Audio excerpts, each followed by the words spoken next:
ସଂଘର ବରେଣ୍ୟ ପରିଚାଳକ ସୁଭାଷ ଭାଇ, ଉପସ୍ଥିତ ପବିତ୍ର ପାଞ୍ଜା ପ୍ରାପ୍ତ କର୍ମୀଗଣ, ସ୍ନେହମୟୀ ମାତୃମଣ୍ଡଳୀ, ଗୁରୁ ଭ୍ରାତା ସମସ୍ତଙ୍କ ଉଦ୍ଦେଶ୍ୟରେ ମୋର ଯଥାଯୋଗ୍ୟ ପ୍ରଣାମ, ପ୍ରୀତିପୂର୍ଣ୍ଣ ରାଓ ଓ ଜୟ ଗୁରୁ। ଭାଦ୍ର ସତ୍ସଙ୍ଗର ଆଜି ତୃତୀୟ ଦିବସ। ସବୁଆଡେ ପ୍ରଭୁଙ୍କର ଏଇ ଲୀଳାର କାହାଣୀ ଚାଲିଛି। ତ ଏଇ ଯେତେବେଳେ ଧର୍ମ ଯେତେବେଳେ ବିପାକ ବାହନେ ବ୍ୟର୍ଥ ଅର୍ଥେ ଧାଏ, ପ୍ରେରିତ ସେକ୍ଷଣୀ ହୁଅନ୍ତି ଆବିର୍ଭୂତ ପାପୀ ପରିତ୍ରାଣ ପାଏ।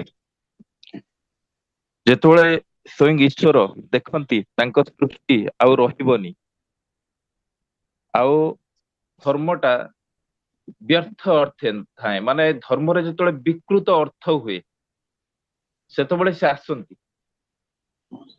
ତାଙ୍କ ସନ୍ତାନ ମାନଙ୍କୁ ଉଦ୍ଧାର କରିବା ପାଇଁ। ତାମାନେ ଧର୍ମର ଗ୍ଲାନି ହେଲେ ବିଶ୍ୱପିତା ତାଙ୍କ ସନ୍ତାନକୁ ଉଦ୍ଧାର କରିବାକୁ ଆସନ୍ତି। କିନ୍ତୁ ଧର୍ମର ଗ୍ଲାନିଟା କାହିଁକି ହୁଏ? କାହିଁକି ମଣିଷ ଅଧର୍ମ ବାଟରେ ପାଦ ରଖେ? ୟା ବିଷୟରେ ବିଶେଷ କିଛି କଥା ବା ମାନେ ୟାର କାରଣ ଆଉ ନିରାକରଣ, ଏ ବିଶେଷ କିଛି କଥା କାହିଁ ଦେଖିବାକୁ ମିଳେ ନାହିଁ। ପରିତ୍ରାଣାୟ ସାଧୁନାଂ ବିନାଶାୟ ଚ ଦୁଷ୍କୃତାମ୍, ତା ମାନେ ସାଧୁ ପରିତ୍ରାଣ ଆଉ ଦୁଷ୍କୃତ ବିନାଶ ଯଦି ପ୍ରକୃତ ଧର୍ମ ସଂସ୍ଥାପନା ହୁଏ, ତେବେ ସମ୍ପୂର୍ଣ୍ଣ ଭଲ ମଣିଷ ମାନେ ଯାହାକୁ ଆମେ ସାଧୁ କହୁଛନ୍ତି, କିମ୍ବା ସମ୍ପୂର୍ଣ୍ଣ ଖରାପ ମଣିଷ ମାନେ ଯାହାକୁ ଦୁଷ୍କୃତ କହୁଛନ୍ତି, ମିଳିବା ତ ସମ୍ଭବ ବି ନୁହେଁ। ତାହେଲେ ମଣିଷ ଏ ଦୁନିଆରେ ତିଷ୍ଠି ରହିବା ବି ଅସମ୍ଭବ ହେଇଥାନ୍ତା, କିନ୍ତୁ ତା ବି ତ ହେଇନି। ତେଣୁ ଏହା କୁହାଯାଇପାରେ ଯେ ଭୁଲ ବାଟରୁ ମଣିଷକୁ ଫେରାଇ ଆଣିକି ଠିକ ବାଟରେ ଦଣ୍ଡାୟମାନ କରିବାକୁ ପ୍ରକୃତ ପରିତ୍ରାଣ ଆମେ କହିପାରିବା।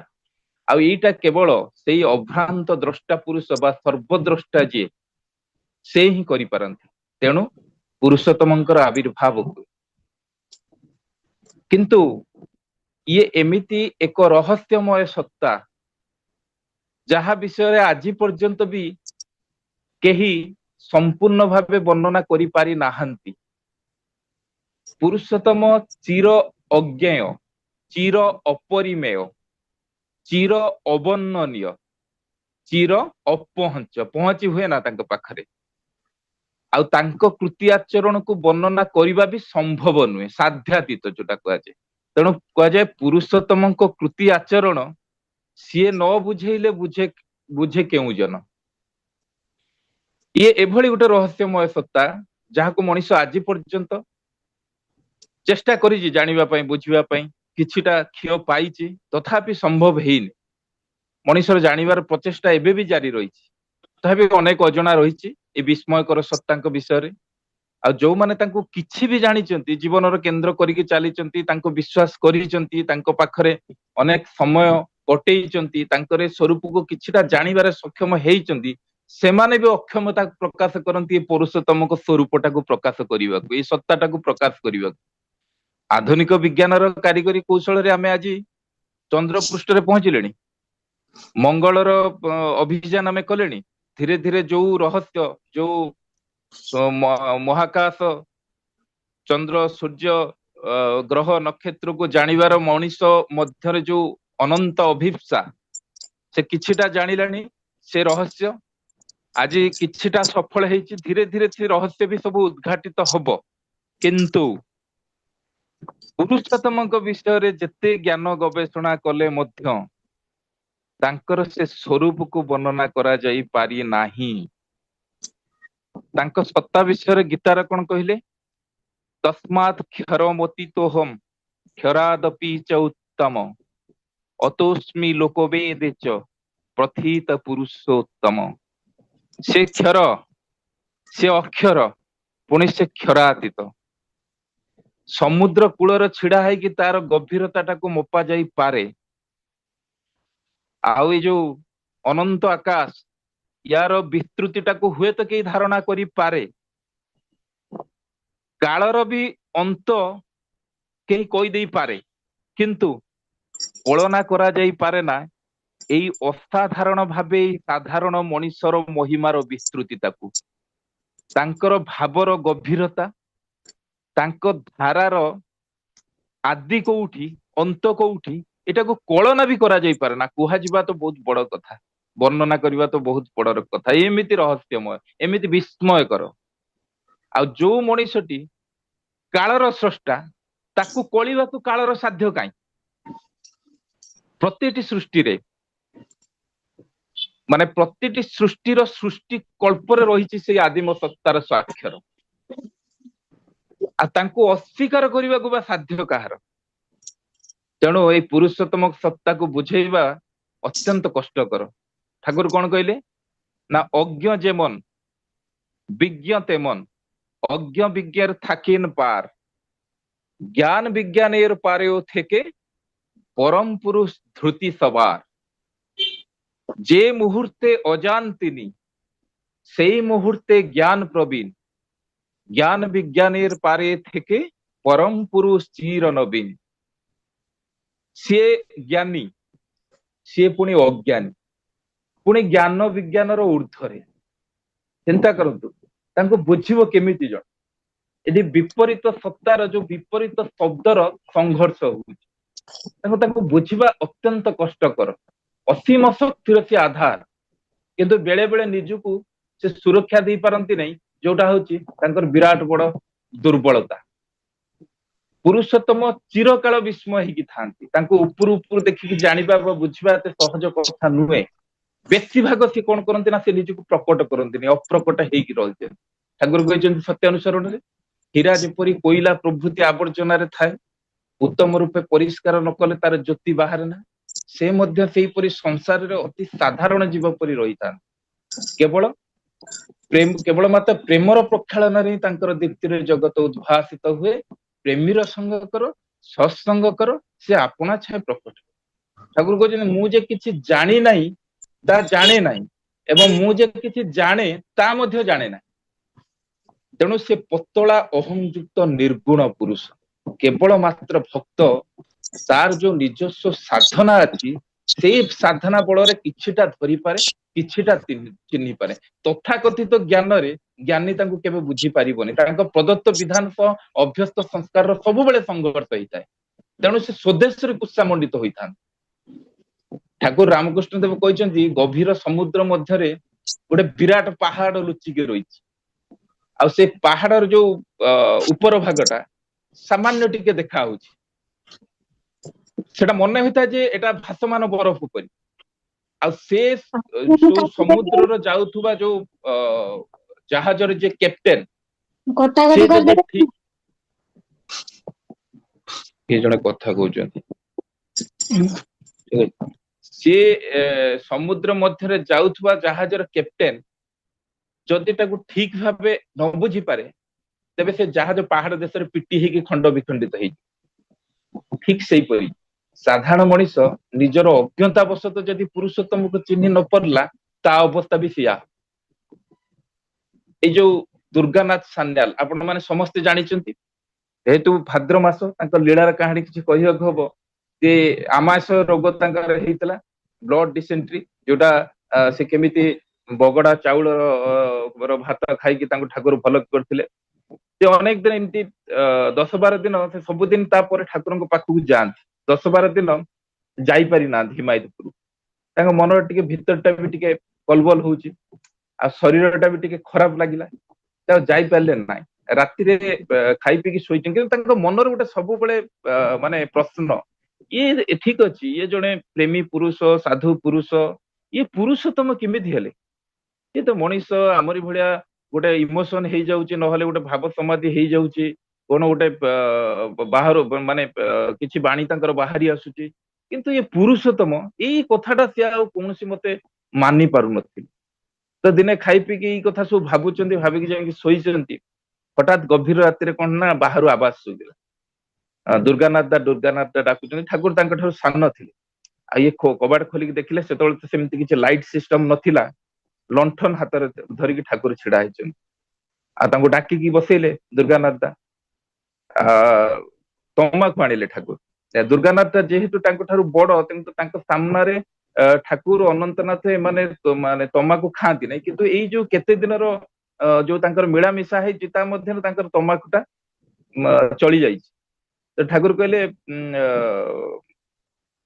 ମୁଁ ଭଲ ଲାଗିଲାନି, ତେଣୁକରି ଆପଣଙ୍କ ପାଖକୁ ଦେଖିବାକୁ ଆସିଥିଲି, ଆପଣ ତ ଯାଇନାହାନ୍ତି 2-4 ଦିନ ହେଲା, ତେଣୁ ମୁଁ ସେଇଥିପାଇଁ ମତେ ଟିକେ ଭଲ ଲାଗିଲାନି, ମୁଁ ଆପଣଙ୍କ ପାଖକୁ ଚାଲି ଆସିଛି ଆଉ। ଏତେ ରାତିରେ ଦି ଜଣ ବସିକି ବହୁତ ମାନେ ଗପ ଚାଲିଲା, ତମାଖୁ ଖିଆ ହେଲା, ଗପ ଚାଲିଲା, ଅନେକ କଥାବାର୍ତ୍ତା ହେଲେ, ଆଉ ଗଳ୍ପ ବି ତ ଶେଷ ହବାର ନାହିଁ। ତଥାପି ଯିବେ, ସେ ସବୁ କଥା ସାରିକି ଠାକୁର ଉଠିଲେ ଘରକୁ ଯିବା ଉଦ୍ଦେଶ୍ୟରେ। ଦୁର୍ଗାନାଥ ତାଙ୍କୁ ଏକା ଦେଲେନି, କହିଲେ ନା ନା ଆପଣ ଚାଲନ୍ତୁ, ମୁଁ ଯିବି।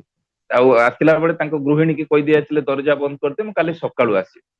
ସବୁ ରାସ୍ତା କଥାବାର୍ତ୍ତାରେ ଶେଷ ହେଇଆ ଚାଲିଛି, ସବୁ କଥାବାର୍ତ୍ତା ହେଇକି ରାସ୍ତାରେ ଚାଲୁଛନ୍ତି। ଠାକୁରଙ୍କ ଘର ସାମ୍ନାରେ ଯୋଉ ପଦ୍ମାର ନଦୀ ତୀର ଥିଲା, ତାର ଗୋଟେ ଛୋଟ ଘର ଥିଲା, ସେଠି ଠାକୁର ଆଉ ଅନନ୍ତନାଥ ପ୍ରାୟ ସେଠି ରାତିରେ ଶୁଅନ୍ତି। ସେଇ ଘର ପାଖାପାଖି ଠାକୁର ପହଞ୍ଚିକି ଘର ଆଡକୁ ଗଲେ। ଦୁର୍ଗାନାଥ ସେଇ ଘରର ସାମ୍ନାକୁ ଯାଇକି ସେ ଅନନ୍ତନାଥକୁ ଡାକୁଛନ୍ତି।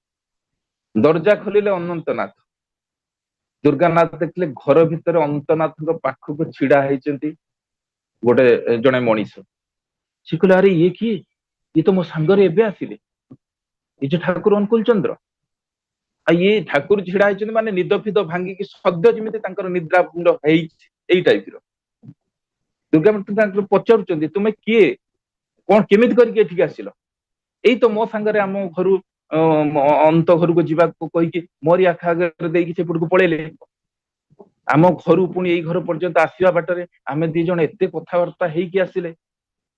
ଆଉ ଠାକୁର ଅତି ସରଳ ସାଧାରଣ ମଣିଷ ଭଳିଆ କହୁଛନ୍ତି, ଦୁର୍ଗାନାଥ ମୁଁ ତ କୁଆଡେ ଯାଇନି। ତା ପାଖ ଅନ୍ତନାଥ ଏଇ ଯୋଉ ଅନନ୍ତକୁ ପଚାରନ୍ତୁ, ମୁଁ କୁଆଡେ ଯାଇଥିଲି? ଅନ୍ତନାଥ କହିଲେ ନା ଠାକୁର ତ କୁଆଡେ ଯାଇନାହାନ୍ତି, ମୁଁ ତ ଠାକୁରଙ୍କ ସକାରେ ଆମେ ଶୋଇଥିଲୁ। ତ ଠାକୁରଙ୍କ ଭିତରେ ସେଇ ଯୋଉ ସ୍ମିତ ହାସ୍ୟ ରେଖାଟା ଖେଳୁଥାଏ, କିନ୍ତୁ ଦୁର୍ଗାନାଥ ସହଜରେ ମାନି ପାରୁନାହାନ୍ତି, ଆଉ ବିଶ୍ୱାସ ବି କରିପାରୁନାହାନ୍ତି। ଆରେ ଏଇ ସଙ୍ଗେ ସଙ୍ଗେ ତମାଖୁ ଖାଉଥିଲେ, ତମାଖୁର ଗନ୍ଧ ବି ଘର ଭିତରୁ ଯାଉନଥିବେ, ମାନେ ଏସବୁ କଣ ମୋ ମନର ଭ୍ରମ? ଗୋଟେ ଝଡ ଯେମିତି ତାଙ୍କର ଆରମ୍ଭ ହେଇଗଲା।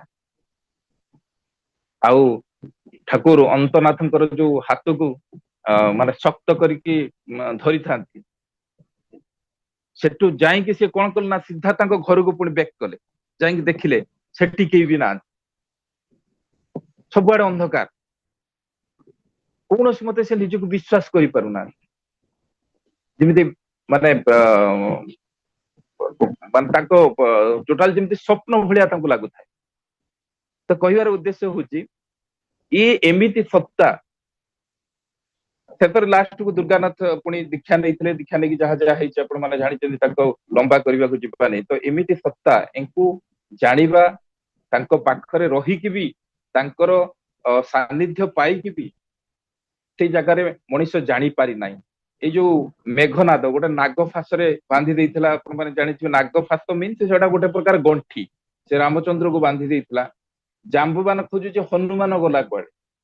ହନୁମାନ ଡାକିକି ଆଣିଥିଲା ନା ଗରୁଡକୁ ସେ ନାଗ ଫାସଟାକୁ ଖୋଲିବା ପାଇଁ।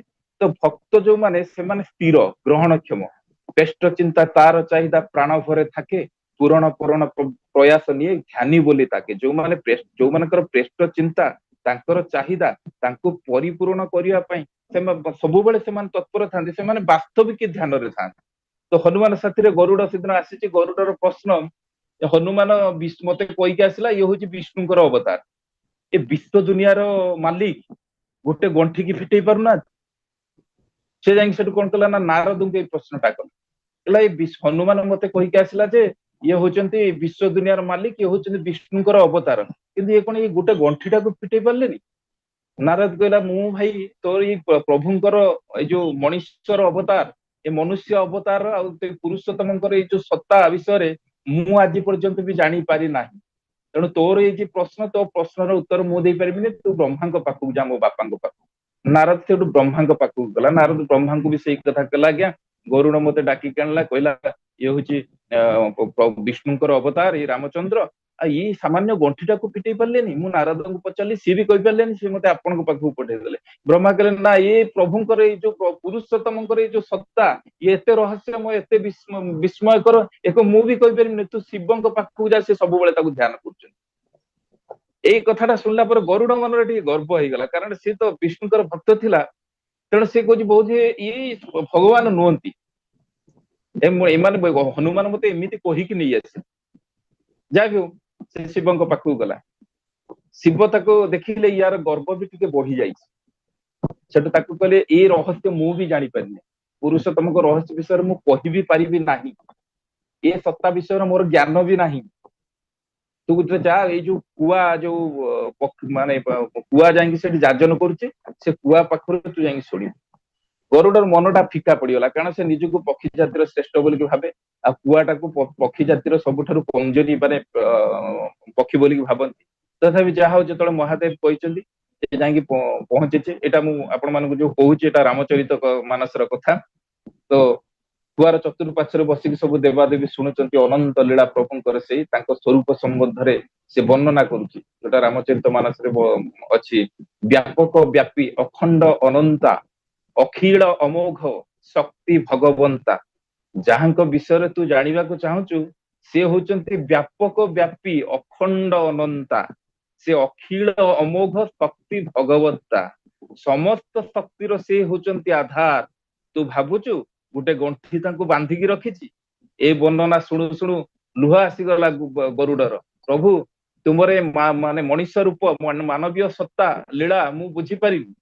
ତେଣୁ ଏଇ ଯୋଉ ପୁରୁଷୋତ୍ତମ ଯିଏ କହିଦେଇ ପାରନ୍ତି আমি কত বুদ্ধ, ମୁଁ কেতে বুদ্ধ, কেতে রাম, কেতে কৃষ্ণ হয়েছিলাম, কে বলবে আমার সত্তা কোথায়, আমি যেন ନାହିଁ জানি ଅନ୍ୟ କେବା ଛାର, এবার হইব লীଳା ଅତି ଚମତ୍କାର। ମୁଁ ତ ନିଜେ ଜାଣି ପାରିଲିନି ମୁଁ କିଏ, କିଏ କହିବ ମୁଁ କିଏ ବୋଲି। ସେମାନେ ସମସ୍ତେ ଆସିଛନ୍ତି ମୋରି ଅଂଶରୁ ଉଦ୍ଭବ ହୋଇଛନ୍ତି। ଯାହାର ବିଶ୍ୱାସ ଯେତେ କମ, ତାର ବୁଦ୍ଧି ସେତେ କମ। ବିଶ୍ୱାସ ମିଳେଇ ହରି ତର୍କେ ବହୁତ ଦୂର। ବିଶ୍ୱାସ ନ ଆସିଲା ପର୍ଯ୍ୟନ୍ତ ମଣିଷର ଭାବରେ ଗୋଟେ ବିରାଟ ବଡ କିଛି ପରିବର୍ତ୍ତନ ହବ ନାହିଁ। ତେଣୁ ସିଏ ଯାହାର ବିଶ୍ୱାସ ଅଛି ସେ ସେତେ ଡେଭଲପ ହୁଏ। ବିଶ୍ୱାସ ଅନୁଯାୟୀ କର୍ମ ହୁଏ, ଠାକୁର କହିଛନ୍ତି। ବିଶ୍ୱାସରେ ଭାବର ପ୍ରତିଷ୍ଠାତା ହବ। ତେଣୁ ବିଶ୍ୱାସରେ ମଣିଷ ତାକୁ ଜାଣିପାରିବ, ତର୍କରେ ତାଙ୍କୁ ଜାଣିପାରିବନି, ଜ୍ଞାନରେ ତାଙ୍କୁ ଜାଣିପାରିବନି। ଆମେ ପୁରୁଷୋତ୍ତମଙ୍କର ଚିକିତ୍ସା ବିଜ୍ଞାନକୁ ବି ଦେଖନ୍ତୁ, ମେଡିକାଲ ପାସ୍ କରୁଛନ୍ତି, ଚିକିତ୍ସା କରୁଛନ୍ତି, ଏଲୋପାଥିରେ ମାନେ ପାଠ ପଢିଲେ। ସେ ସମୟରେ ଠାକୁରଙ୍କ ଫି 300 ଟଙ୍କା ଥିଲା, 1920 ମସିହାର କଥା। 19 ମସିହାର ଭାବ ସମାପ୍ତି ପରେ ବିଶ୍ୱଯୁଦ୍ଧ ଯେତେବେଳେ ସରିଲା, ତାଙ୍କର ଫି 300 ଟଙ୍କା ଥିଲା। କିନ୍ତୁ ମାନେ ତାଙ୍କର ଯୋଉ ପଢିଲେ ଏଲୋପାଥି, ହୋମିଓପାଥିର ରିସର୍ଚ୍ଚ ଆଉ ଆପଣ ମାନେ ଯୋଉ ପାଉଛନ୍ତି ଆମ ଯୋଉ ରସେଇସଡା ମନ୍ଦିରର ସବୁ ଗୁଡା କହୁଛି ଆୟୁର୍ବେଦିକ। ତେଣୁ ତିନିଟା ବିଜ୍ଞାନ ସେଇଠି ସମାହିତ ହେଇଯାଉଛି। ଠାକୁର କୀର୍ତ୍ତନ କରୁ କରୁ ପଡିଯାଆନ୍ତି, ଦେହଟା ତାଙ୍କର ପିଣ୍ଡୁଳା ହେଇଯାଏ, ମାଂସ ପିଣ୍ଡୁଳା ଭଳିଆ ମାଦଳ ଭଳିଆ ହେଇଯାନ୍ତି, କିଛି ହାଡ ଗୋଡ ନଥାଏ। ଏଇଭଳିଆ ମଣିଷକୁ ସୃଷ୍ଟିରେ ଆଉ କେବେ ଦେଖା ଯାଇନି। ଏମିତି ଏଇ ଭାବ ସମାଧି ଅବସ୍ଥାରେ ତାଙ୍କର ଯାହା ହଉଥିଲା, ସେଇ ସମୟରେ ତାଙ୍କ ମୁଖ ଦେଇକି ଅନେକ ଭାଷାରେ ବାଣୀ ବାହାରୁଥାଏ। ଆସିଥାନ୍ତି ଜଣେ ଜଜ୍ ସାହେବ, ସେ ଯେତେବେଳେ କାନ ପାତିକି ଶୁଣିଲେ କି ଅମୂଲ୍ୟ ଜିନିଷ, କି ମହାବାଣୀ ଗୁଡାକ ବାହାରି ଯାଉଛି, ସୃଷ୍ଟି ତତ୍ତ୍ୱ କଣ ୟା ଭିତରେ ନାହିଁ, ସେ ସାଙ୍ଗେ ସାଙ୍ଗେ ସବୁ ସ୍ଟେନ ସବୁ ଲୋକଙ୍କୁ ଡାକିକି କହିଲେ ଟିପିକି ସବୁ ରଖନ୍ତୁ, ଏଠି ଅମୃତ ବାହାରୁଛି। ଏମିତି 3 ଦିନ ବାଣୀ ଚାଲିଗଲା। 72 ଦିନର ବାଣୀକୁ ଲିପିବଦ୍ଧ କରାଯାଇଛି। ସେଟା ପୁଣି ଖଣ୍ଡିତ ଆକାରରେ ବେଙ୍ଗଲୀ, ହିନ୍ଦୀ, ଇଂଲିଶ ଏମିତି ଭାଷାରେ ରଖାଯାଇଛି, ତାକୁ ମିଶେଇ ସିଝେଇ। ତ ତା ଭିତରେ ରହିଗଲା ସୃଷ୍ଟିର ଅନନ୍ତ ରହସ୍ୟ, ଲିପିବଦ୍ଧ ହେଇକି ତା ଭିତରେ ରହିଯାଇଛି। ଠାକୁର କହିଛନ୍ତି ଏଇ ଯୋଉ ପୁଣ୍ୟ ପୋଥି ବୋଲେ ହୋଲି ବୁକ୍ ଟା, ଯୋଉ ମାନେ ଯାହା ଘରେ ପୂଜା ପାଏ ସେ ଘରରେ ବି ମଙ୍ଗଳ ହୁଏ। ଆଉ ଏ ପୁଣ୍ୟ ପୋଥିକୁ ଯାହାକୁ ତାକୁ ପଢିବାକୁ ଦେବନି, ରାଜସିକ ଲକ୍ଷଣ ଥିବା ଲୋକ ହାତରେ ଦବ। ଏକାନ୍ତରେ ନାମ ଧ୍ୟାନ କରିକି ସେ ବହିଟିକି ଯଦି ଗୋଟିଏ ପରେ ଗୋଟେ ଅଧ୍ୟାୟ ମାନେ ପଢାଯାଏ, ତାହେଲେ ପ୍ରତିଭାତ ହୋଇ ଉଠିବ ସମଗ୍ର ବିଶ୍ୱ ପ୍ରକୃତି। ତା ଭିତରେ ପୁରୁଷୋତ୍ତମ କିଏ, ଅନ୍ତତ ପକ୍ଷେ ସାମାନ୍ୟ ଭାବ ବୋଧରେ ମଣିଷ ତାକୁ ଆଣିପାରେ। ତେଣୁ ସେ ଧର୍ମ ପ୍ରଚାର କରିବା ପାଇଁ ଆସନ୍ତି ନାହିଁ, ଆସନ୍ତି ଧର୍ମ ପ୍ରବର୍ତ୍ତନ କରିବା ପାଇଁ। ସେ ହଉଛନ୍ତି ଧର୍ମ ସଂସ୍ଥାପକ, ଧର୍ମ ସଂସ୍ଥାପନାର୍ଥାୟ ସମ୍ଭବାମି ଯୁଗେ ଯୁଗେ। ତେଣୁ ଧର୍ମ ପ୍ରଚାର କରିବାକୁ ସେ ଆସିନାହାନ୍ତି। କାହାରି ବାଣୀ ନେଇକି ସେ ପ୍ରଚାର କରିବେ ସେମିତି କିଛି ନୁହେଁ। ସେ ନିଜେ ତତ୍ତ୍ୱ, ସେ ମାନେ ଅନ୍ୟମାନେ ହଉଛନ୍ତି ତତ୍ତ୍ୱଦର୍ଶୀ, କିନ୍ତୁ ସିଏ ହଉଛନ୍ତି ତତ୍ତ୍ୱମସୀ। ତେଣୁ ଧର୍ମ ସଂସ୍ଥାପକ କିଏ, ଧର୍ମର ପ୍ରବର୍ତ୍ତନ ପାଇଁ ସେ ଆସିନାହାନ୍ତି। ଏ ସୃଷ୍ଟିର ଆରମ୍ଭରୁ ବେଦ ରହିଛି, ସମସ୍ତ କଥା ସେଥିରେ ଲିପିବଦ୍ଧ ହେଇକି ରହିଛି। ସ୍ୱୟଂ ବ୍ରହ୍ମାଙ୍କ ଶ୍ରୀମୁଖ ନିଃସୃତ ହଉଛି ଏଇ ବେଦ। ଯାହା ଯାହା ସଂସାରରେ ପ୍ରୟୋଜନ, ସବୁ କିଛି, ଯୋଉ ଜ୍ଞାନର ପ୍ରୟୋଜନ ଅଛି ସବୁ ବେଦରେ ରହିଛି। କିନ୍ତୁ ଗୋଟିଏ ଜିନିଷ ତା ପାଖରେ ନାହିଁ, ଏଇ ପୁରୁଷୋତ୍ତମଙ୍କ ସତ୍ତାଟାକୁ, ଏଇ ପୁରୁଷୋତ୍ତମଙ୍କ ସ୍ୱରୂପଟାକୁ, ଏଇ ପୁରୁଷୋତ୍ତମଙ୍କ ପରିଚୟଟାକୁ ଉଦ୍ଘାଟନ କରିବାକୁ ବେଦ ମଧ୍ୟ ଅକ୍ଷମ। ସେଥିପାଇଁ କୁହାଯାଏ ବେଦ ବେଦାନ୍ତ ପାଏନା ଅନ୍ତ, ଅନ୍ଧକାରେ ଖୋଜେ ମୋରେ କିଏ ତୁମାରେ ଜାଣତେ ପାରେ। ତୁମର ନହେଲେ କରୁଣା, ବ୍ରହ୍ମା ଶଙ୍କର ବାଟ ବଣା, ସେ ଅସୀମ ପୁଣି ସେ ସସୀମ, ଯୋଉ ବିପରୀତ ସତ୍ତାର ସଙ୍ଗମ ହଉଛି, ଏଉଠୁ ତାଙ୍କୁ ଜାଣିବା କେତେ ରହସ୍ୟପୂର୍ଣ୍ଣ, କେତେ ରହସ୍ୟମୟ, କେତେ ବିସ୍ମୟକର। ୱାଇଜଲି ଫୁଲିଶ, ଠାକୁର ପୁରୁଷୋତ୍ତମଙ୍କର ଡେଫିନେସନ ଦବାକୁ ଯାଇ କହିଲେ, ୱାଇଜଲି ଫୁଲିଶ, ଆବନର୍ମାଲି ନର୍ମାଲ, ଗର୍ଜିୟସଲି ସିମ୍ପଲ। ଦେଖନ୍ତୁ, ଜ୍ଞାନୀ ପୁଣି ଅଜ୍ଞାନୀ, ଚାଲାକ ପୁଣି ବୋକା, ଅସାଧାରଣ ପୁଣି ସାଧାରଣ, ବିଶ୍ୱ ବ୍ରହ୍ମାଣ୍ଡର ମାଲିକ, ସବୁ କିଛି ତାଙ୍କୁ ଜଣା ଥିଲେ ବି ସିଏ ଥାନ୍ତି ଅତ୍ୟନ୍ତ ଅଜଣା ଭଳି। ଆଉ ସେ କୋଉଠି ଥାନ୍ତି? Most neglected corner of the earth, Himayatpur. କିଏ ଜାଣିଥିଲା ସେ ଗାଁକୁ? ଆମେରିକା ଲଣ୍ଡନ ଭଳିଆ ଜାଗାରେ ବି ଜନ୍ମ ହେଇ ପାରିଥାନ୍ତି। ସବୁଠାରୁ ମୋଷ୍ଟ ନେଗ୍ଲେକ୍ଟେଡ କର୍ଣ୍ଣର ଅଫ ଦି ଆର୍ଥରେ ତାଙ୍କ ଲୀଳା ଚାଲେ। ସେ ବିଜ୍ଞ ହେଇ ବି ଅଜ୍ଞ ଭଳି ରହିଥାନ୍ତି। ଏତେ ସାଧାରଣ ଯେ ମଣିଷ ଯେତେବେଳେ ତାଙ୍କ ପାଖକୁ ଯାଏ ତାଙ୍କୁ ବୁଝିପାରେ ନା ଇଏ କେମିତି ପୁରୁଷୋତ୍ତମ ହେଲେ। ତେଣୁ ତାଙ୍କ କରୁଣା ନହେଲେ ବ୍ରହ୍ମା ଶଙ୍କର ବାଟ ବୁଣା ହେଇଯାଆନ୍ତି। କବିର ଧ୍ୟାନ ତୁମି କାବ୍ୟେର ଈଶ୍ୱର, ବିଜ୍ଞାନ ମାନୁଷେ ତୁମି ପ୍ରଜ୍ଞା ଭାସ୍ୱର, ଇତିହାସ ସ୍ତବ୍ଧ ହୁଏ ତବ ଗୁଣ ଗାନେ, ଭକ୍ତ ଲୋକେ ଥାକ ତୁମି ସର୍ବଲୋକେ ଜାନେ। ପୁରୁଷୋତ୍ତମ ଠାରେ ଯୋଉ କଣ୍ଟିନ୍ୟୁଟି ଅଫ କନସିୟସନେସ, ମାନେ ଯୋଉ ଚେତନାର କ୍ରମାଗତି ସଦା ଜୀବନ୍ତ ରହିଥାଏ, ତେଣୁ ସେ ତ୍ରିକାଳଜ୍ଞ। ଲୀଳା ପୁରୁଷୋତ୍ତମ ଯୋଉ ଶ୍ରୀକୃଷ୍ଣଙ୍କ ସ୍ମୃତିବାହୀ ଚେତନାର ସେ ମୂର୍ତ୍ତ ବିଗ୍ରହ ଥିଲେ। ଅର୍ଜୁନକୁ ଏଇ କଥା କହୁଛନ୍ତି, ଏଇ ଯୋଉ ଅବ୍ୟୟ ଯୋଗ ମୁଁ ସୂର୍ଯ୍ୟଙ୍କୁ କହିଥିଲି। ସୂର୍ଯ୍ୟ ନିଜ ପୁତ୍ର ମନୁଙ୍କୁ, ଆଉ ମନୁ ତାଙ୍କ ପୁତ୍ର ଯୋଉ ଇଚ୍ଛାକୁ କହିଥିଲେ। ଏଇ କଥା ଶୁଣିକି ଅର୍ଜୁନ ପଚାରୁଛନ୍ତି, ଆପଣଙ୍କ ଜନ୍ମ ଅନେକ ପରେ ଏବଂ ସୂର୍ଯ୍ୟଙ୍କର ଜନ୍ମ ତ ବହୁ ପୂର୍ବେ ହୋଇଥିଲା। ଆପଣ ସୃଷ୍ଟିର ପ୍ରାରମ୍ଭେ ସୂର୍ଯ୍ୟଙ୍କୁ ଏଇ ଯୋଗ କହିଥିଲେ, ଏ କଥାଟା ମୁଁ ବୁଝିବି କେମିତି? ଭଗବାନ ଶ୍ରୀକୃଷ୍ଣ ସେଠି କହୁଛନ୍ତି, ପରନ୍ତପ ଅର୍ଜୁନ ମୋର ତମ ବହୁ ନିମେ ବ୍ୟତୀତାନି ଜନ୍ମାନି ତବ ଚାର୍ଜୁନ। ସୃଷ୍ଟିର ବହୁତ ଆଗରୁ ମୁଁ ଅଛି, ମୋର ତମର ବହୁତ ଜନ୍ମ ଅତୀତ ହେଇଯାଇଛି, ସେ ସବୁ ଜାଣେ। ତୁମେ କିନ୍ତୁ ଜାଣେ ନା, ବିସ୍ମୃତ ହୋଇଯାଇଛି ତମର। ନା ନା, ସେତେବେଳେ ଅନ୍ଧକାରର ସୃଷ୍ଟି ହୋଇନି, ଆଲୋକର ସୃଷ୍ଟି ହୋଇନି, ଚନ୍ଦ୍ର ସୂର୍ଯ୍ୟ ଗ୍ରହ ତାରା କେହି ନଥିଲେ, ମୁଁ ଏକା ଥିଲି। ବହୁ ହବାକୁ ଇଚ୍ଛା ହେଲା, ଏଇ ମୋର ଅନନ୍ତ ଲୀଳା। ପୁଣ୍ୟପତ୍ରୀ ଠାକୁର ମଧ୍ୟ ତାଙ୍କ ସ୍ୱରୂପ ବିଷୟରେ ଏକଥା କହିଛନ୍ତି। କେବଳ ସେ ସ୍ୱରୂପ ବିଷୟରେ ଅସତର୍କ ମୁହୂର୍ତ୍ତରେ କିଛି ଜାଗାର, ଆଉ ପୁଣ୍ୟପତି ଛଡା ଆଉ କୋଉଠି ସେ ଧରା ଦେଇନାହାନ୍ତି ମୁଁ ପୁରୁଷୋତ୍ତମ ବୋଲି ବା ମୁଁ ଈଶ୍ୱର ବୋଲି। ବହୁତ ଭକ୍ତ ତାଙ୍କୁ ଯାଇକି ପଚାରିଛନ୍ତି। ଥରେ ଜଣେ ବିଦେଶୀ ଭକ୍ତ ଆସିଲେ, ଏଇଟା ମାନେ ଅତ୍ୟନ୍ତ ସର୍ବଜନ ସ୍ୱୀକାର୍ଯ୍ୟ ଯେ ସିଏ ହଉଛନ୍ତି କଳିର ପୁରୁଷୋତ୍ତମ, କିନ୍ତୁ କୌଣସି ମତେ ସେ ଧରା ଦେଇନାହାନ୍ତି। ଜଣେ ବିଦେଶୀ ଭକ୍ତ ଆସିକି ଠାକୁରଙ୍କ ପାଖରେ କାନ୍ଦି ପକାଇଥିଲେ, ଠାକୁର ଆପଣ କହିଦିଅନ୍ତୁ ନା, ଆପଣଙ୍କ ମୁହଁରୁ ମୁଁ ଶୁଣିବାକୁ ଚାହୁଁଛି ଆପଣ ଈଶ୍ୱର ଗୁରୁ ପୁରୁଷୋତ୍ତମ ବୋଲି, ଆପଣ ଭଗବାନ ବୋଲି। କହିନାହାନ୍ତି ଠାକୁର? କହିଲେ ମୁଁ ତ ଭଗବାନ ବୋଲି କହିଦେଲେ ମୁଁ ବଡ ହେଇଯିବି ନାଇଁ ନା, କିମ୍ବା ଚୋର ସୈତାନ ଖଣ୍ଟ କହିଗଲେ ମୁଁ ଛୋଟ ହେଇଯିବି। ଆଉ ଉଠିଗଲା ପରେ ତାଙ୍କ ତକିଆ ତଳୁ ଯୋଉ କାଗଜଟା ବାହାରିଥିଲା ତା ଭିତରେ ଗୋଟେ କବିତା ଲେଖା ଥିଲା। ସେ କବିତା କିଏ ଲେଖିଥିଲା ଆଜି ପର୍ଯ୍ୟନ୍ତ ମଧ୍ୟ ଜଣା ନାହିଁ।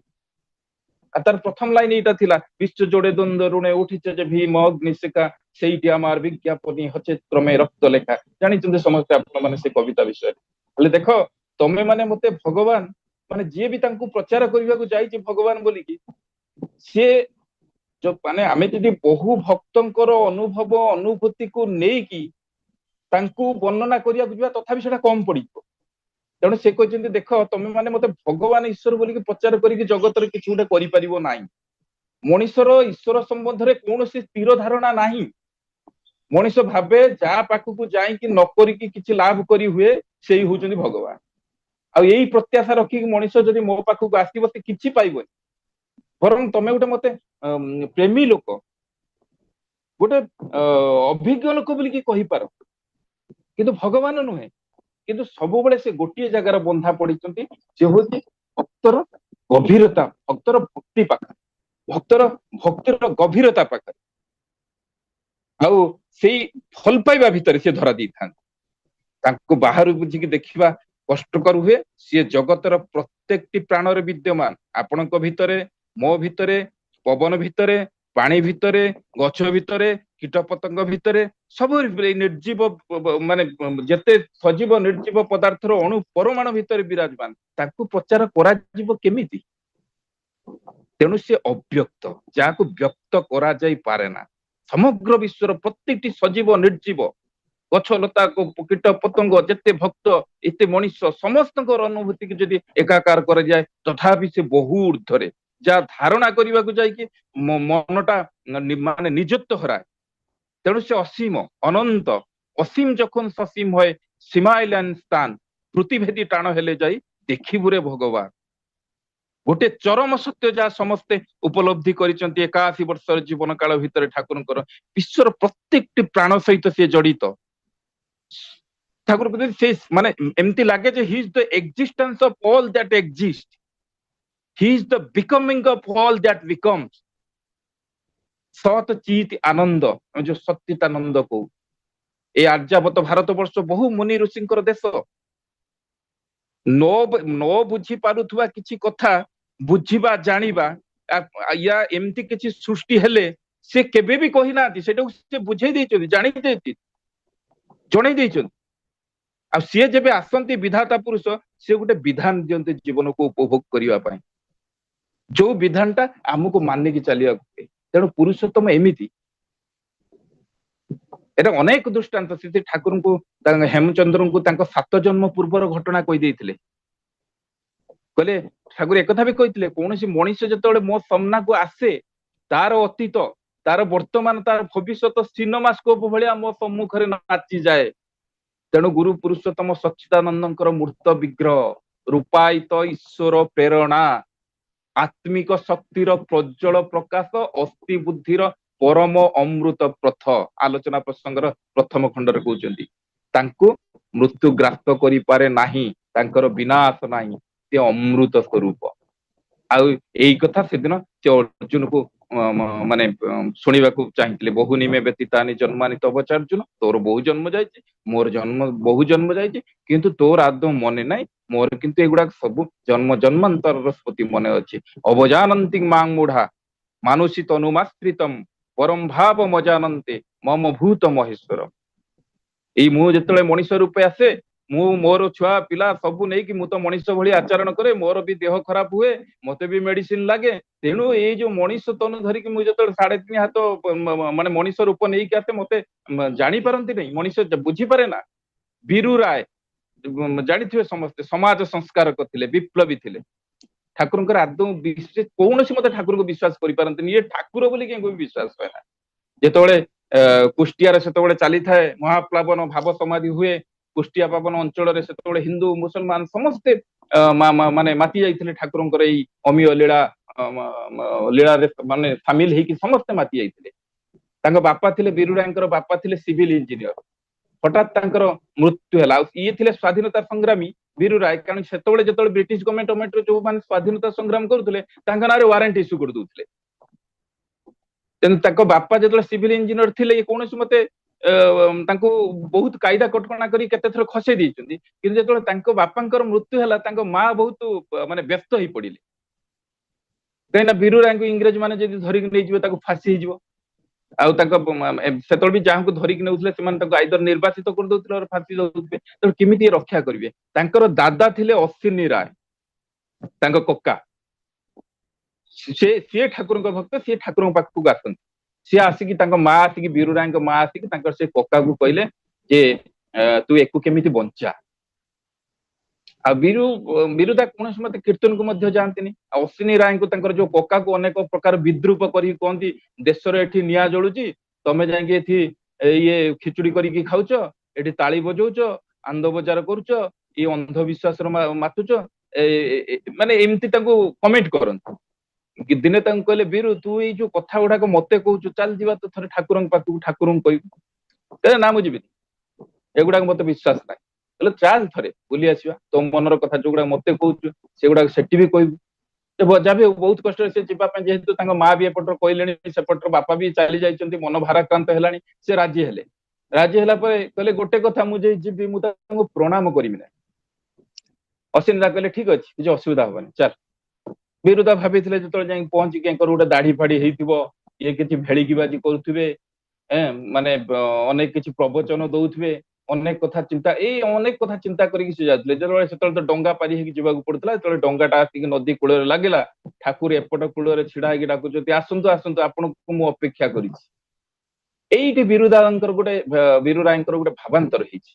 ସେ ଭାବୁଛନ୍ତି ଆମେ ଆସିବୁ ବୋଲି, ଇଏ ତ କିଛି ଖବର ଦେଇନୁ, ଇଏ ଜାଣିଲେ କେମିତି? ଇଏ ନଈ କୂଳରେ ଆସିକି ଛିଡା ହେଇଛନ୍ତି। ସେଠୁ ଅଶ୍ୱିନୀ ରାୟ ତାଙ୍କୁ ଚିହ୍ନେଇ ଦେଲେ, ଇଏ ହଉଛି ମୋର ପୁତୁରା।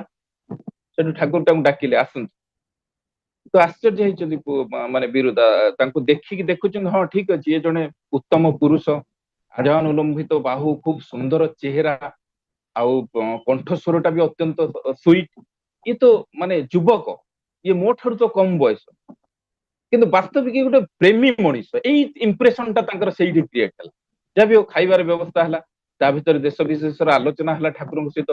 ବିରୁ ରାୟ କହୁଛନ୍ତି, ଠାକୁର ଶୁଣୁଥାନ୍ତି, ମଝିରେ ମଝିରେ ଠାକୁର ଗୋଟେ ଗୋଟେ ପ୍ରଶ୍ନ ପଚାରୁଛନ୍ତି, ଆଉ ଧୀରେ ଧୀରେ ଠାକୁର ତାଙ୍କୁ ବୁଝେଇ ମାନେ ଏମିତି ଗୋଟେ ଗୋଟେ କଥା ବୁଝଉଥାନ୍ତି, ଏମିତି ଗୋଟେ ଗୋଟେ କ୍ୱେଶ୍ଚେନ କରିଦେଉଥାନ୍ତି। ବିରୁ ରାୟ ଦେଖିଲେ, ଇଏ ତ ଅନନ୍ତ ଜ୍ଞାନର ଅଧିକାରୀ, ମୁଁ ଯାହା ଜାଣେନି ଇଏ ତ ତାଠାରୁ ଅଧିକ ଜାଣନ୍ତି, ତ ଇଏ ତ ଅଧିକ କିଛି ଚିନ୍ତା ବି କରନ୍ତି। ତାଙ୍କୁ ଭଲ ଲାଗିଲା। ସେଠୁ ବିଦାୟ ନେଇକି ସେଠୁ ଆସିଲେ, ପଳେଇ ଆସିଲେ। କିନ୍ତୁ ସବୁବେଳେ ତାଙ୍କ ମନରେ ଏଇ ଦ୍ୱନ୍ଦ୍ୱ, ଠାକୁରଙ୍କ ସହିତ ସେଇ ଯୋଉ କେଇ ପଦ କଥା ହେଇଛନ୍ତି, ସେଇ ଯୋଉ ଆକର୍ଷଣ ସବୁବେଳେ ଭାବନ୍ତି। 2-3 ଦିନ ପରେ କକାକୁ ଯାଇକି ପୁଣି କହିଲେ ଅଶ୍ଵିନୀ ଦାଙ୍କୁ, ଦାଦା ଆଉ ଥରେ ଗଲେ ହୁଅନ୍ତାନି? କକା କହିଲେ ଚାଲ। ଯାଇକି ପହଞ୍ଚିଲେ, ବସିଲେ, ଆଲୋଚନା ଚାଲିଲା। ଆଉ ଯିବାକୁ ମନ ହଉନାହିଁ। ଠାକୁର କହିଲେ ଆଜି ଏଇଠି ଆପଣ ରହିଯାଆନ୍ତୁ। ଆଉ ସିଏ ରହିବି ଗଲେ, 2 ଜଣ ଶୋଇଛନ୍ତି। ହଠାତ୍ ଠାକୁର ତାଙ୍କୁ ଡାକିକି କହିଲେ, ବିରୁଦା ମୋର ଗୋଟେ ରୋଗ ଅଛି।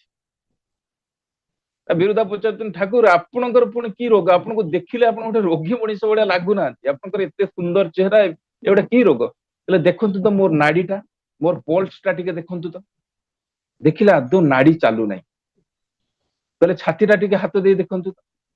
ତ ଆଶ୍ଚର୍ଯ୍ୟ ହେଇକି ବିରୁଦା କଣ କରିଛନ୍ତି ନା, ସେତେବେଳେ ଡାକ୍ତର ଥିଲେ ଗୋକୁଲ ମଣ୍ଡଳ, ତାଙ୍କୁ ଡାକ ପକେଇଲେ। କହିଲେ ଦାଦା ଆସନ୍ତୁ, ଠାକୁରଙ୍କର ହାର୍ଟ ବିଟ୍ ମିଳୁନି, ପଲ୍ସ ମିଳୁନି। ସିଏ ଆସିକି ଷ୍ଟେଥ ଦେଇକି, ଏଇ ଯୋଉ ଆମର ଗୋକୁଲ ଦା ଆସିକି ଷ୍ଟେଥ ଦେଇକି ଦେଖିଲେ, ଠାକୁର ହସୁଛନ୍ତି। କଣ ଦେଖିଲେ ଦାଦା? ରୋଗଟା ତ ମୋର ଅଛି। ବିରୁଦା ଆଉ କିଛି ଏନ୍ସାର ଦେଇପାରୁନାହାନ୍ତି, ମୁକ ହେଇଯାଇଛନ୍ତି। ମେଡିକାଲ ସାଇନ୍ସ ର ଯାହା ସମ୍ଭବ ନୁହେଁ, ତାହା କେମିତି ସମ୍ଭବ ହଉଛି? ଠାକୁରଙ୍କୁ ପଚାରିଲେ, ଠାକୁର ଏଇଟା ତ ମେଡିକାଲ ସାଇନ୍ସରେ ସମ୍ଭବ ନୁହେଁ। କହିଲେ ନା, ସମ୍ଭବ ତ ନୁହେଁ, କିନ୍ତୁ ମୋର ତ ହଉଛି। ଗୋକୁଲ ସବୁ ଜାଣେ, ମଝିରେ ମଝିରେ ସେ ମୋର ଏମିତି ହେଇଯାଏ, ସେ ମେଡିସିନ ଦିଏ। ତ ଆଶ୍ଚର୍ଯ୍ୟଚକିତ ହେଇକି ବିରୁ ରାୟ ସେଦିନ ଠାକୁରଙ୍କୁ ବୁଝିଥିଲେ। ପରବର୍ତ୍ତୀ 2-3 ଦିନ ଯେତେବେଳେ ସିଏ ରହିଲେ, କୀର୍ତ୍ତନରେ ଯେତେବେଳେ ଭାବ ସମାଧି ହେଲା, ସେଠି ବି ଠାକୁରଙ୍କର ତ ହାତ ବିଟ୍ ବି ମିଳେ ନା, ସେ ତ ଚେତନା ସବୁ ବନ୍ଦ ହେଇଯାଏ। ତାକୁ ମାନେ ପାଟିରୁ ବାଣୀ ବାହାରେ, ଗୋଟେ ମାଦଳ ଭଳିଆ ହେଇଯାଆନ୍ତି, ଯେମିତି ଟୋଟାଲ ହାଡ ନାହିଁ। ଇଏ ସବୁ ନିଜେ ବିରୁ ରାୟ ଆଖିରେ ଦେଖିଲା ପରେ ସେ ନିଜେ ରିଅଲାଇଜ କଲେ ଯେ, ଆମେ ଯାହାକୁ ମଣିଷ କହୁଛନ୍ତି, ଆମର ଲୌକିକ ବିଜ୍ଞାନ ଯୋଉ କଥା କହିଛି ଯେ ହାର୍ଟ ବିଟ୍ ଟା ବନ୍ଦ ହେଇଗଲେ ମଣିଷ ମରିଯାଏ, ଇଏ କିନ୍ତୁ ସେ ଚେତନାରୁ ବହୁ ଉର୍ଦ୍ଧ୍ୱରେ। ଇଏ ସମଗ୍ର ପୃଥିବୀର ଯୋଉ କାର୍ଯ୍ୟ କାରଣର ନିୟମ ଅଛି, ଇଏ ତାଠାରୁ ଆହୁରି କାହିଁ କେତେ ଉର୍ଦ୍ଧ୍ୱରେ। ଆଉ ପ୍ରତ୍ୟେକ ମୁହୂର୍ତ୍ତରେ ମୃତ୍ୟୁ ଜଗତରୁ ଯାଇକି ଫେରି ଆସିବାର, ପୁଣି ଯାଇକି ଫେରି ଆସିବାର, ଏମିତି ପ୍ରତ୍ୟେକ ମୁହୂର୍ତ୍ତରେ ଇଏ ଯାଇକି ଫେରି ଆସିବାରେ ଏଙ୍କର ସମସ୍ତ କିଛି ପାୱାର ଅଛି। ତ ସାଧାରଣ ମଣିଷ ଯେତେବେଳେ ତାଙ୍କ ପାଖକୁ ଯାଏ, ସିଏ ଯେ ପୁରୁଷୋତ୍ତମ, ଏ କଥା ବୁଝିବାକୁ ତାକୁ ବହୁତ କଷ୍ଟ ହେଇଥାଏ। କାହିଁକି ନା ସିଏ ଅଜ୍ଞ ଭଳି ଥାନ୍ତି, ଆବନର୍ମାଲି ନର୍ମାଲ, ଗର୍ଜିୟସଲି ସିମ୍ପଲ, ୱାଇଜଲି ଫୁଲିଶ। ତସ୍ମାତ୍ କ୍ଷରମତି ଚ କ୍ଷରାଦପି ଚ ଉତ୍ତମ। ଉତ୍ପତ୍ତି, ବିନାଶ, ରକ୍ଷକ, ଏ ସବୁର ଯିଏ ସ୍ରଷ୍ଟା, ତାଙ୍କୁ ହିଁ କୁହାଯାଏ ଭଗବାନ। ପୁରୁଷୋତ୍ତମଙ୍କର ସତ୍ତାଟା ଏତେ ଦ୍ୱନ୍ଦାତ୍ମକ, ତାଙ୍କୁ ମଣିଷ ସହଜରେ ଚିହ୍ନି ପାରେ ନା, ଅବଜ୍ଞା କରେ। পুরুষোত্তম থাকতে ধরায় কজন তাকে ধরে বলে ভগবান পুরুষোত্তম চলে যাবার পরে। ସେ ଯେତେବେଳେ ଚାଲି ଯାଆନ୍ତି, ତାଙ୍କ ଛତା ଜୋତାର ପୂଜା ଆରମ୍ଭ ହୁଏ। ରାମଚନ୍ଦ୍ର ଯେତେବେଳେ ଆସିଥିଲେ, କେଇ ଜଣ ତାଙ୍କୁ ଧରିଥିଲେ? ଆଉ କେତେ ଦିନ ପରେ ରାମଚନ୍ଦ୍ରଙ୍କର ଗୋଟେ ମନ୍ଦିର କରିବା ପାଇଁ ଆମକୁ 10,000 ବର୍ଷ ଲାଗିଗଲା। ଏବେ ଗୋଟେ ରାମ ମନ୍ଦିର ହେଲା। ଗୋଟେ ଅଫିସିଆଲି ଆମକୁ ମନ୍ଦିର କରିବା ପାଇଁ ଏତେ ଦିନ ଲାଗିଗଲା। ଶ୍ରୀକୃଷ୍ଣ ଆସିଥିଲା ବେଳେ କେଇ ଜଣ ତାକୁ ଜାଣିଥିଲେ? ପଞ୍ଚୁ ପାଣ୍ଡବ, ଭୀଷ୍ମ, ଦ୍ରୋଣ, ବିଦୁର। ଆଉ ସେ ଥିଲାବେଳେ ତାଙ୍କୁ ଅନେକାଂଶରେ ନିର୍ଯାତିତ ହବାକୁ ହୁଏ। ଏଇ ନିର୍ଯାତନା ପାଇଁ ରାମକୃଷ୍ଣଙ୍କୁ ବନବାସ ଯିବାକୁ ପଡିଥିଲା। ଏଇ ନିର୍ଯାତନା ପାଇଁ ଶ୍ରୀକୃଷ୍ଣ ଡରିକି ଯାଇକି ଦ୍ୱାରକାରେ ଘର କରିକି ଦ୍ୱାରକା ଭିତରେ ଘର କରିଥିଲେ।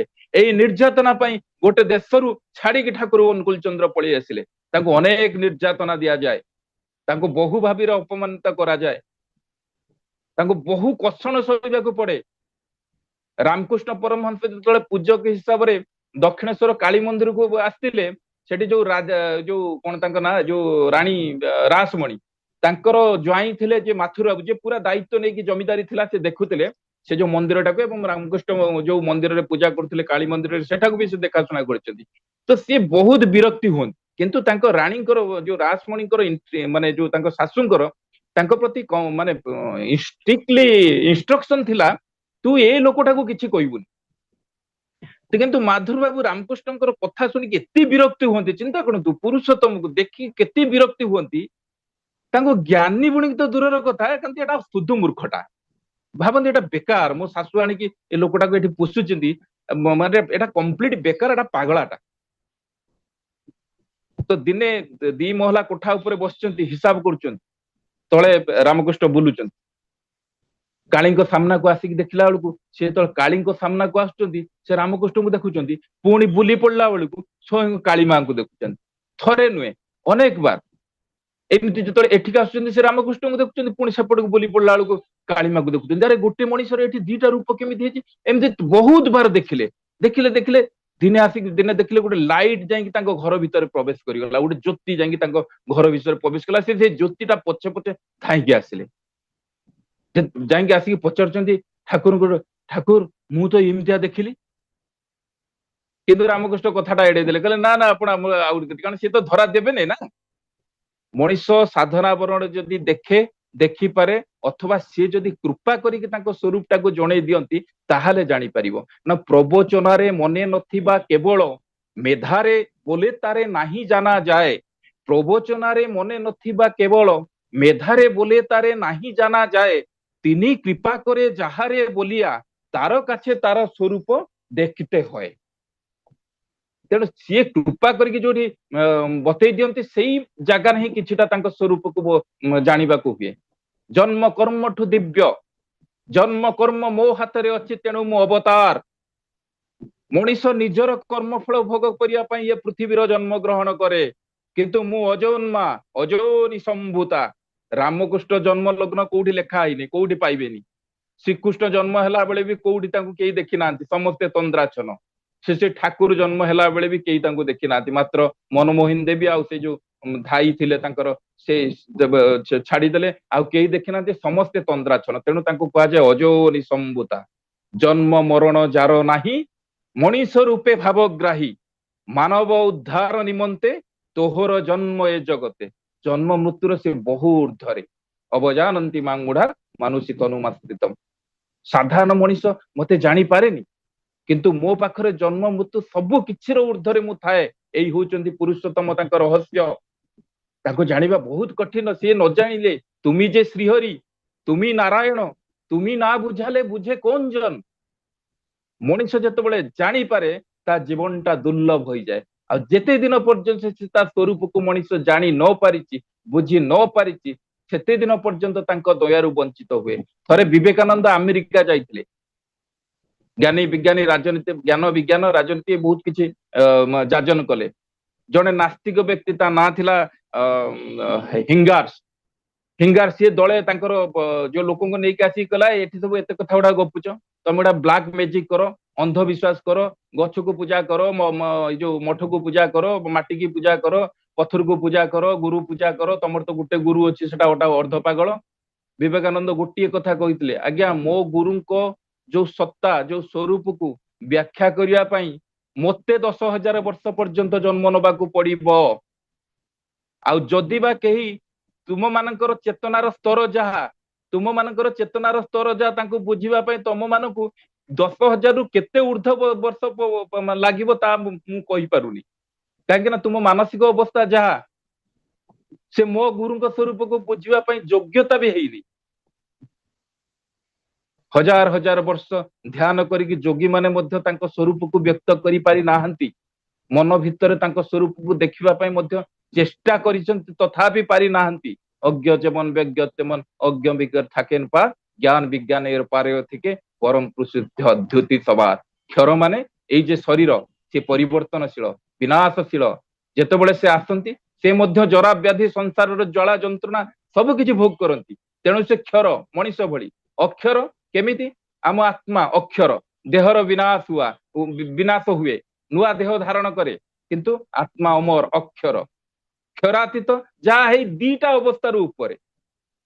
ତ ମୁଁ ଯେତେବେଳେ ଆସେ ମଣିଷ ପରି ସମସ୍ତ କିଛି, ଯେହେତୁ ମୋର ରୋଗ ଅଛି ଭୋଗ ଅଛି, ମତେ ମଣିଷ ବୁଝିପାରେ ନା। ସେମାନେ ଭାବନ୍ତି ତ ଏଇ ତ ସାଧାରଣ ମଣିଷ, ପୁରୁଷୋତ୍ତମ କେମିତି ହେଲେ? ତ ଏଇ ହଉଛି ପୁରୁଷୋତ୍ତମଙ୍କ ସ୍ୱରୂପ। କିଛି ଦିନ ତଳେ କିଛି ବିଶ୍ୱର ବୈଜ୍ଞାନିକ ମାନେ ସେମାନେ ଗୋଟେ ସର୍ଭେ କରିଥିଲେ ମଣିଷର ଆଇକ୍ୟୁ ବିଷୟରେ। ସେତେବେଳର ଯୋଉ ଲୋକଙ୍କ ଭିତରେ ଆଇନଷ୍ଟାଇନ ଥିଲେ ସବୁଠାରୁ ଆଇକ୍ୟୁ ଯାହାଙ୍କର ଷ୍ଟ୍ରଙ୍ଗ ଥିଲା, ସେ ଇଣ୍ଟେଲିଜେଣ୍ଟ ଥିଲେ, ତାଙ୍କ ଆଇକ୍ୟୁ ଥିଲା 100ରୁ 13, ବିବେକାନନ୍ଦର ଆଇକ୍ୟୁ ଥିଲା 17, ସାଧାରଣ ମଣିଷର ଆଇକ୍ୟୁ ଟା 3ରୁ 7 ଭିତରେ ରହେ। ରାମଚନ୍ଦ୍ର ଶ୍ରୀକୃଷ୍ଣ ବୁଦ୍ଧ ଏମାନଙ୍କର ଆଇକ୍ୟୁ ସେମାନେ ସର୍ଭେ କରିକି ଜାଣିଛନ୍ତି 100 ଆଉଟ୍ ଅଫ 100, 100ରୁ 100।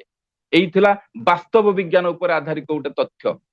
ଜଣେ ସେ ଯୋଉ ଯେତେବେଳେ ପୋର୍ଟ ୱିଲିୟମ ହଉଥିଲା କାଲକାଟାରେ, ଆମର ଯୋଉ ଭାରତୀ, ତାଙ୍କ ନାଁ କି ଭାରତୀ ଗୋଟେ, ଯେତେବେଳେ ଏଇ ଯୋଉ ବ୍ୟାଟଲ ଅଫ ପଲାସି ଶେଷ ହେଲା, ସେତେବେଳେ ଯୋଉ ଦୁର୍ଗ ହଉଥିଲା, ସିଏ ସବୁ ତୀର୍ଥ ଭ୍ରମଣ କରିକି ସେଇଠି ଆସିକି ରହିଥିଲେ।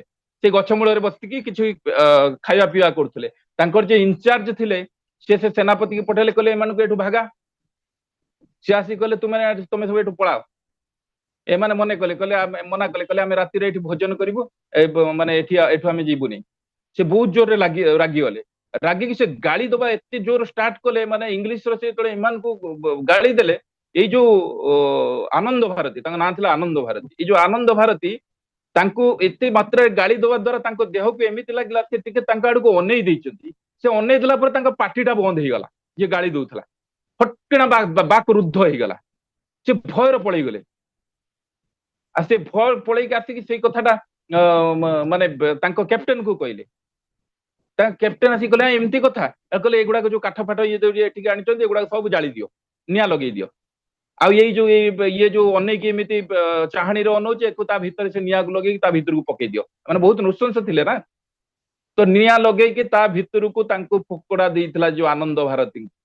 ଦେଖାଗଲା କାଠ ଜଳୁଛି, କିନ୍ତୁ ସିଏ ଅଗ୍ନି ଭିତରେ ଥାଇକି ହସୁଛନ୍ତି। ସେଠି 90 ମହଣ କାଠ ଥିଲା। ମାନେ କାଠ ଦେଇକି ଏମାନେ ଥକିଗଲେ, କାଠ ଜଳିଗଲା, କିନ୍ତୁ ତା ଭିତରୁ ସେ ବାହାରି ଆସିଲେ ହସି ହସି। ଆଉ ଏଇ କଥାଟା ଲଣ୍ଡନ ଟାଇମ୍ସ କୁ ଯାଇଥିଲା, ସେଠି ବି ପବ୍ଲିଶ ହେଇଥିଲା।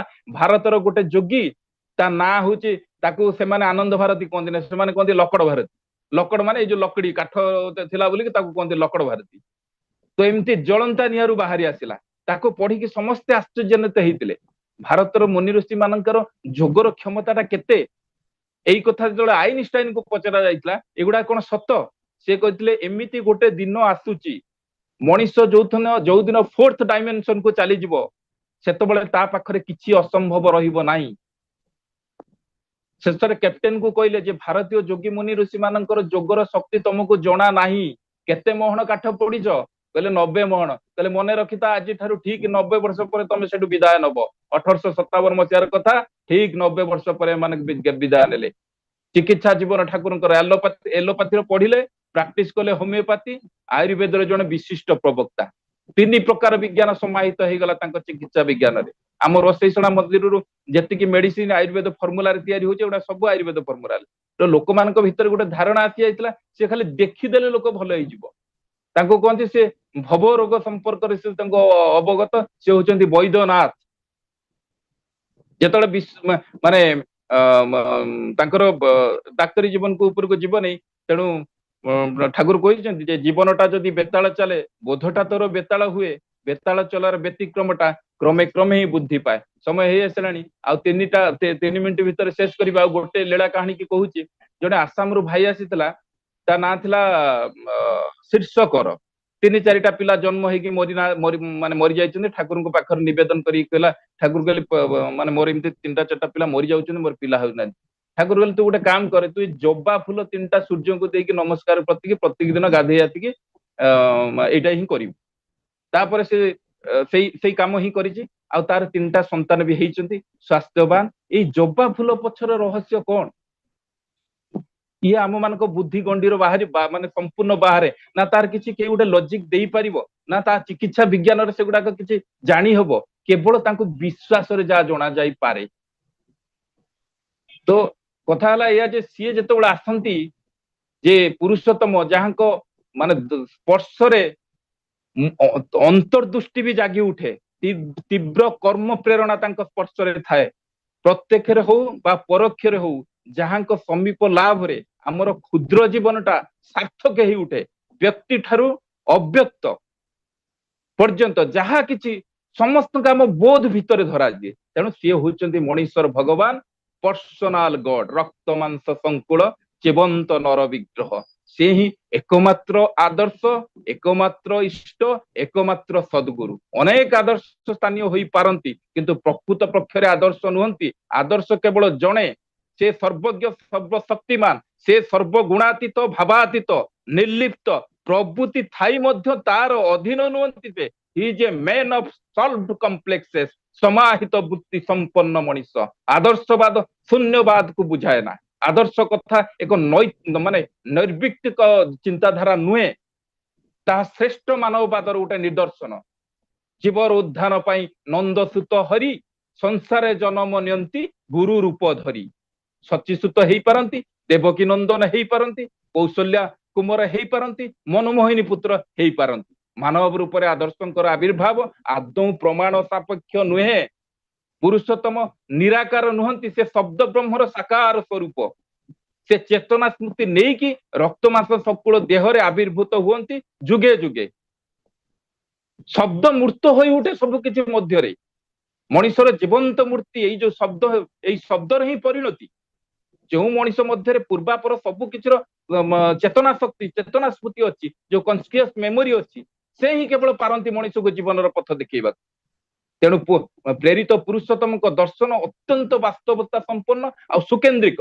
ତେଣୁ ଜୀବନର ସାର୍ଥକ ହେବାକୁ ହେଲେ ପ୍ରଥମ ଓ ପ୍ରଧାନ କଥା ହେଲା ଆଦର୍ଶଙ୍କ ଠାରେ ସକ୍ରିୟ ଭାବେ ସୁକେନ୍ଦ୍ରିକ ହବା। ଏଇ ପୁରୁଷୋତ୍ତମକୁ ଜୀବନର ଗୁରୁ ଆଚାର୍ଯ୍ୟ ଗ୍ରହଣ କରି ଚାଲିବା ତାହେଲେ ଜୀବନ ଆନନ୍ଦମୟ ହବ ଜୀବନକୁ ଆମେ ଏନ୍ଜୟ କରିପାରିବା। ଆଉ ପୁରୁଷୋତ୍ତମ ଯେତେବେଳେ ଆସନ୍ତି ସେ ହିଁ ସ୍ୱୟଂ ଆଚାର୍ଯ୍ୟ ଯିଏ ଆଚରଣ ଦ୍ଵାରା କରିକି ଦେଖାନ୍ତି। ଲୋକ କଲ୍ୟାଣ ହିଁ ତାଙ୍କ ହଉଛି ମାନେ ଆମେ ଯୋଉ ସତ୍ତା କଥା କହୁଛନ୍ତି ସେ ଲୋକ କଲ୍ୟାଣଟା ହଉଛି ତାଙ୍କର ସତ୍ତା। ଗୁରୁ ପୁରୁଷୋତ୍ତମ ମାନେ ସଚ୍ଚିଦାନନ୍ଦର ମୂର୍ତ୍ତ ବିଗ୍ରହ ରୂପାୟିତ ଈଶ୍ୱର ପ୍ରେରଣା ଆତ୍ମିକ ଶକ୍ତିର ପ୍ରୋଜ୍ଜଳ ପ୍ରକାଶ ଅସ୍ଥି ବୃଦ୍ଧିର ସେ ପରମ ଅମୃତ ପଥ। ଦୁନିଆର ଯେତେ ଦ୍ୱନ୍ଦ୍ୱ ମଧ୍ୟରେ ଅନ୍ୱୟ ସାର୍ଥକତାର ସେ ସାର କେନ୍ଦ୍ର।